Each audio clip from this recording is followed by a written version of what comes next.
गंगा स्नान के बाद भी मनुष्य पापी क्यों?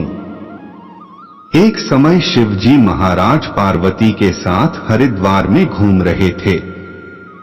पार्वती जी ने देखा कि सहस्त्रों मनुष्य गंगा में नहा नहाकर हर हर कहते चले जा रहे हैं, परंतु प्राय सभी दुखी और पाप परायण हैं।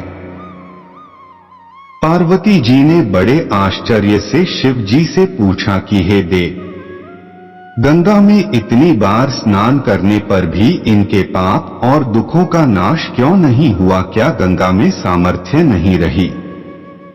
शिवजी ने कहा, प्रिय, गंगा में तो वही सामर्थ्य है, परंतु इन लोगों ने पापनाशिनी गंगा में स्नान ही नहीं किया है, तब इन्हें लाभ कैसे हो? पार्वती जी ने आश्चर्य से कहा कि स्नान कैसे नहीं किया? सभी तो नहा नहाकर आ रहे हैं, अभी तक इनके शरीर भी नहीं सूखे हैं। शिवजी ने कहा, ये केवल जल में डुबकी लगाकर आ रहे हैं, तुम्हें कल इसका रहस्य समझाऊंगा। दूसरे दिन बड़े जोर की बरसात होने लगी, गलियां कीचड़ से भर गईं। एक चौड़े रास्ते में एक गहरा गड्ढा था, चारों ओर लपटीला कीचड़ भर रहा था।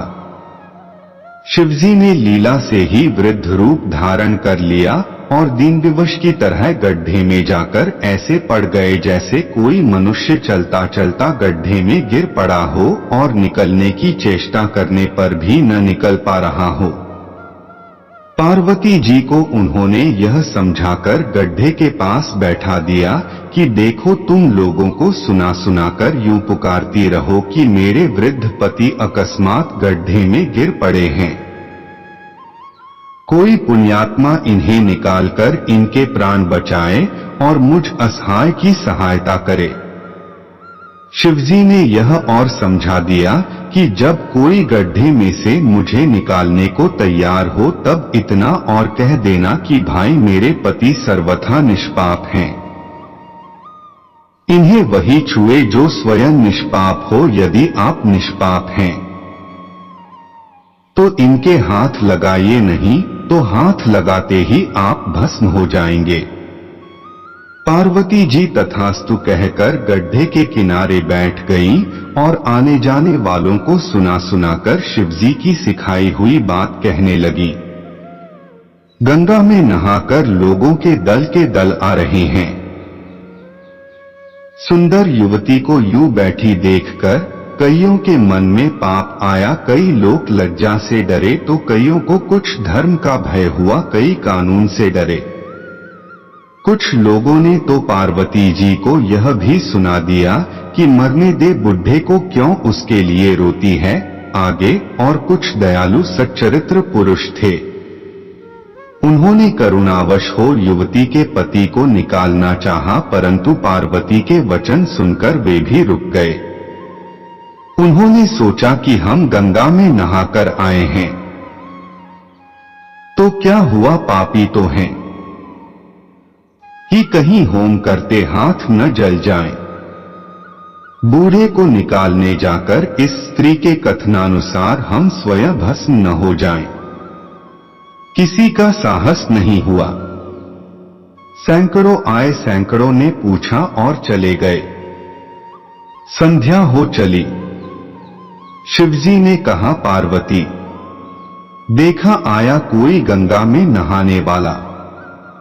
थोड़ी देर बाद एक जवान हाथ में लोटा लिए हर हर करता हुआ निकला। पार्वती ने उसे भी वही बात कही। युवक का हृदय करुणा से भर आया। उसने शिवजी को निकालने की तैयारी की।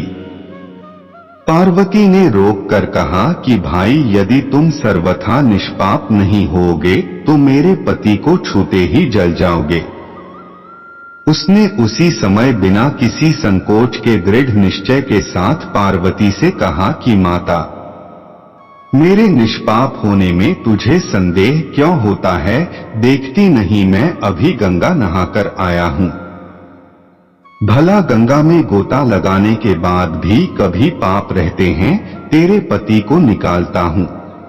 युवक ने लपककर बूढ़े को ऊपर उठा लिया। शिव पार्वती ने उसे अधिकारी समझकर अपना असली स्वरूप प्रकट कर उसे दर्शन देकर कृतार्थ किया। शिवजी ने पार्वती से कहा कि इतने लोगों में से इस एक ने ही गंगा स्नान किया है। इसी दृष्टांत के अनुसार जो लोग बिना श्रद्धा और विश्वास के केवल दंभ के लिए गंगा स्नान करते हैं, उन्हें वास्तविक फल नहीं मिलता, परंतु इसका यह मतलब नहीं कि गंगा स्नान व्यर्थ जाता है। विश्वास के साथ किए गए गंगा स्नान का मिलता है वास्तविक फल। दोस्तों, वीडियो पसंद आया हो तो वीडियो को लाइक और शेयर करें, चैनल को सब्सक्राइब कर ले। धन्यवाद।